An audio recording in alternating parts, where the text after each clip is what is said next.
दोस्तों, प्रधानमंत्री नरेंद्र मोदी ने नई सरकार में ये पहली बार आज मन की बात कार्यक्रम का प्रोग्राम किया। तकरीबन 4 महीने बाद लोकसभा चुनाव के बाद अब ये मन की बात का कार्यक्रम हुआ और इसमें पीएम बोले कि मां के नाम पर पेड़ लगाएं। पेरिस ओलंपिक के लिए खिलाड़ियों को बधाई भी दी। इसके अलावा भी मन की बात के इस टोटल 111वें एपिसोड में पीएम ने 10 अहम मुद्दों पर चर्चा की। वो कौन कौन सी बड़ी बातें हैं, आइए देखते हैं। सबसे पहले तो प्रधानमंत्री बोलते हैं कि मैं देशवासियों को धन्यवाद करता हूं। उन्होंने देश की लोकतांत्रिक व्यवस्थाओं पर अपना अटूट विश्वास दोहराया है। 2024 का चुनाव दुनिया का सबसे बड़ा चुनाव था। दुनिया के किसी भी देश में इतना बड़ा चुनाव कभी नहीं हुआ। इस बात को लेकर पीएम ने देशवासियों को बधाई दी। और आगे पीएम कहते हैं कि हम अपनी माँ को कुछ दे तो सकते नहीं, लेकिन और कुछ कर सकते हैं। क्या?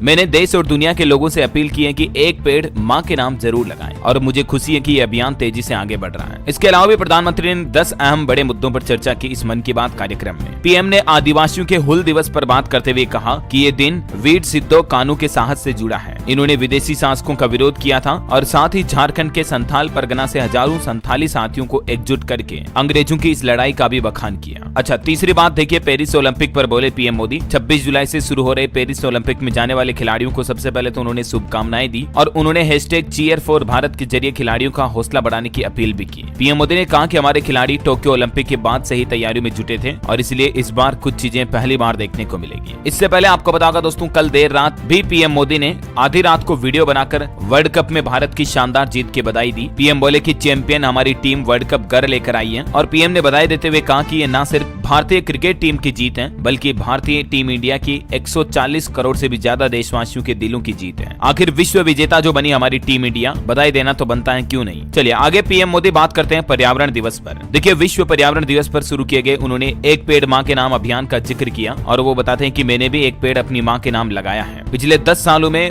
फॉरेस्ट कवर और अमृत महोत्सव के दौरान बनाए गए 60,000 से ज्यादा सरोवरों की भी चर्चा की और देशवासियों से माँ के नाम एक पेड़ लगाने की अपील भी की। 5वां पॉइंट देखिए, कुवैत रेडियो के हिंदी शो पर। कुवैत सरकार ने नेशनल रेडियो पर हिंदी में एक कार्यक्रम शुरू किया है। इस पर भी पीएम मोदी ने बातचीत की और भारतीय संस्कृति की तारीफ भी की। छठी बात की उन्होंने योग दिवस पर, जो हाल ही में बीती 21 जून को दुनिया भर में 10वां योग दिवस मनाया गया। इस दिन पीएम मोदी भी कश्मीर में गए थे। इसको लेकर भी उन्होंने युवाओं से जिक्र किया और योगा के प्रति जागरूक किया। 7वीं बात, रेडियो के संस्कृत बुलेटिन की सिल्वर जुबली पर उन्होंने चर्चा की। 30 जून को आकाशवाणी के संस्कृत बुलेटिन टेलीकास्ट के 50 साल पूरे हुए और पीएम मोदी ने इस मौके पर ऑल इंडिया रेडियो परिवार को बधाई भी दी। उन्होंने कहा कि संस्कृत की भारतीय ज्ञान विज्ञान की प्रगति में बड़ी भूमिका रही है। तो ये कुछ बातें हुई। 8वां पॉइंट देखिए, अरकू कॉफी पर भी पीएम ने बातचीत की। वो बोले कि भारत के कई प्रोडक्ट्स की दुनिया भर में बहुत डिमांड है और ऐसा ही एक प्रोडक्ट है अरकू कॉफी। ये आंध्र प्रदेश के अल्लूरी सीताराम राजू जिले में पैदा होती है और ये अपने रिच फ्लेवर अरोमा के लिए जानी जाती है। अरकू कॉफी की खेती से करीब 1.5 लाख आदिवासी परिवार जुड़े हुए हैं। 90वें पॉइंट पर पीएम ने बात की पुलवामा की स्नो पीस पर। पिछले महीने जम्मू कश्मीर के पुलवामा से स्नो पीस की पहली खेप लंदन भेजी गई।